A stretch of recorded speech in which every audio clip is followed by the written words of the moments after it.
find ourselves in an unfortunate situation where we do have this cloud of a presidential candidate, Donald Trump, that really does pose a great risk.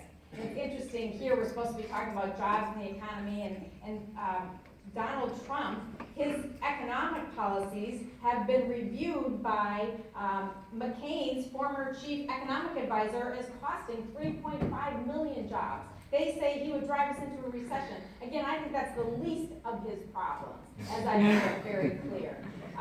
So we need to have leaders who can stand firmly for a vision that is reflective of the people in our state and in our nation. So just a minute about the people of the 3rd District. I was never more proud when the people in this district defeated the ban on gay marriage, okay? And I followed that by authoring the Freedom to Marry bill, because that's what the people here believe, that it's not government's job to tell us how to live our private lives. In contrast, my opponent actually got an award for authoring the ban on gay marriage and putting that into the state's constitution. Why is that relevant today? Because that very thing is happening in other states. In North Carolina and Indiana, those legislatures have continued to put anti-discriminatory policies into law, and then in North Carolina and Indiana, that's had a very chilling effect. Businesses have left. Yet in Georgia, where they tried to do the same thing, that governor, Republican governor, had the courage to veto that and listen to Coca-Cola, CNN, Delta, and understood what a chilling effect that would be. And so we can't have it both ways. We can't say that government shouldn't overreach with regard to the business community, but then influence people's private lives, because I don't think that's okay either, and not reflective of the America that I see. So I'm running to be a voice of a true independent spirit, to say that we need to do all we can to educate our youngest learners through our post-secondary students, give them every advantage so that they can live to the promise of their potential, take the obstacles away that our businesses find themselves in from being able to be all that they can be, and stand for the beauty of our country and who each one of us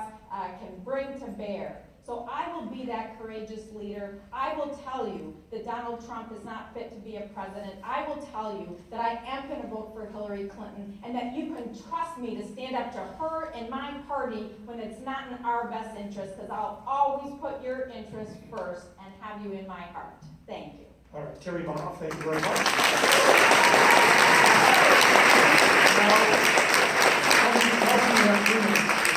Thanks, Tom, also, and also thanks to the Chambers for hosting us today. As I mentioned earlier, when I was first elected to Congress, I said Washington was broken, and I would help fix it. And I've been able to work across the aisle to get some pretty important things done. Sometimes they're big things, and sometimes they're little things. But I have been able to get a lot of bills signed into law by a Democrat president.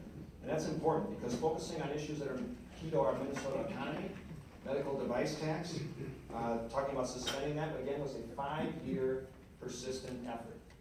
Teaming up with Senator Klobuchar in the Senate. If one house passes a bill, it's not guaranteed to become law. You've got to work with all sides on a bicameral basis. Very important. And it's protected Minnesota innovation. It's protected Minnesota jobs. Other important issues like passing these anti-human trafficking legislation now is signed into law also by the president, literally saving the lives of 12, 13, and 14-year-old girls. And then guaranteeing, again, that military dogs can be retired here at home, rather than being trapped in Afghanistan or Iraq, so they can go with their handler, they can go with the veteran, they can help solve PTSD problems, and an opportunity to save and work with our veterans. And then most recently, I'm one of only 34 members again this year, either party, that has had a bill signed into law by the president, with my missing children bill, just signed into law last month, that will now help guarantee that law enforcement has the appropriate tools to help reunite families.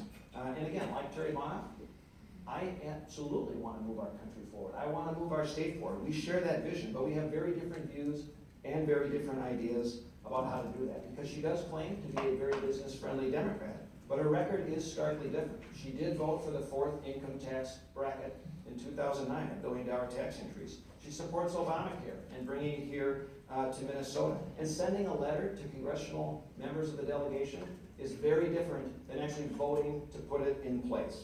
So no matter who is president, whether it's Donald Trump or Hillary Clinton, I'm going to continue to be a constructive voice. I'm going to continue to be a serious leader.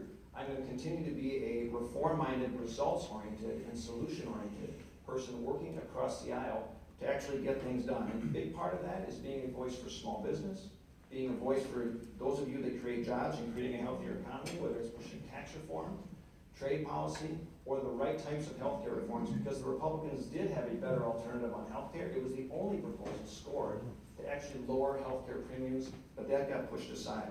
And so again, I am ranked second in the entire House.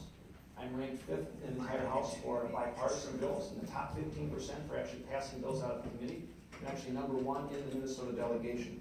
And I'm proud to be endorsed by the Chamber of Commerce, the National Federation of Independent Business, our police locally here, and the Minneapolis Federation of Police, as well as the Minnesota Police and Peace Officers Association and the Fraternal Order of Police. And I thank you for your support. All right, let's have a roll